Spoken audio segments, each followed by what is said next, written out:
Hello everyone, I am Ankita Jangit, Assistant Professor.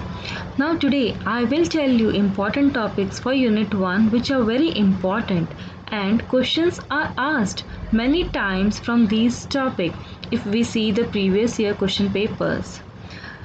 Nowadays, couple of questions are asked in format of assertion and reasoning type where one statement is assertion and the another statement is reason, and you have to find out the appropriate options, and our options are like A is correct but R is not correct, A is incorrect but R is correct, both A and R are correct, and A and R both are not correct. So now the pattern has changed. Earlier it was like from each unit they asked five questions, but now it's not like that. You have to cover, you have to follow the proper strategy to qualify the NET exam. Try to make important notes, as nowadays we all are trying to find out the shortcut of qualifying the NET exam. See guys, it's not just easy task to qualify a NET exam. You have to give a proper concentration on your studies, on your concept, and by following the proper strategy we can easily qualify NTA NET exam.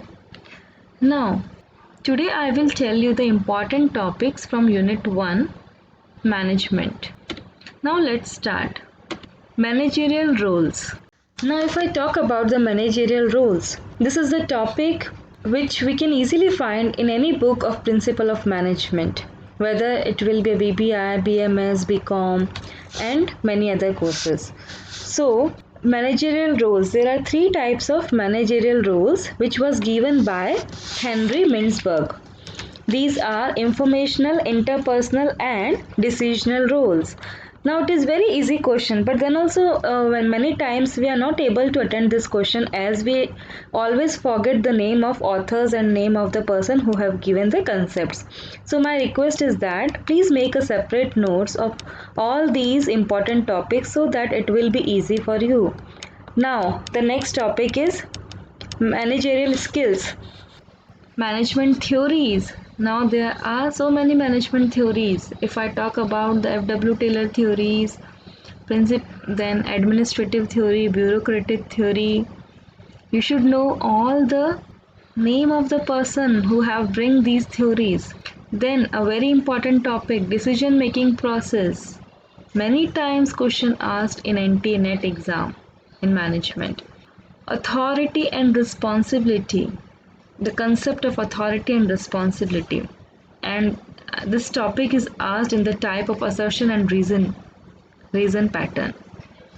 Span of control, who has given this concept? Span of control, Gracunas. What is the formula of span of control? You should know. Then these all are the topics from Principle of Management till span of control. Now if I talk about the economics portion, see, the economics itself is a very huge topic, very huge subject. If you concentrate on that topic, it will get approximately 6 months to cover all the topics in a very detailed and depth knowledge. But according to our syllabus, if we focus on market structures, the types of demand, that are the important topics. Then national income and GDP. So I have told you these three topics from economics: market structures, types of demand, national income and GDP. These are the important topics from economics. Now corporate governance and business ethics. Always 4 to 5 questions are asked from these topics, either from business ethics, either from corporate governance. So these all are the very important topics. You should really concentrate on these topics from Unit 1. Now from last December attempt, the case study is also they are asking. The NT is asking a case study on any topic. Last year it was from human resource management, human resource planning. So you should concentrate on case studies as well. All the theories you should know, the name of the person who have bring these theories from different topics. Now from Unit 1, these all are the sufficient topics on which you can concentrate on. These all are very detailed topics and this will help you a lot. Make a separate notes and concentrate. This is my key point. I am saying again and again, please make a separate notes on each individual topic and this will help you a lot. Please, it's not a difficult to clear NT-NET exam. Just you have to follow the proper strategy and hard work, practice, and a determined person. Believe in yourself and you can achieve your dreams. Have a self confidence. These all are the key to success. Hope this video will help you a lot. Thank you. Have a nice day.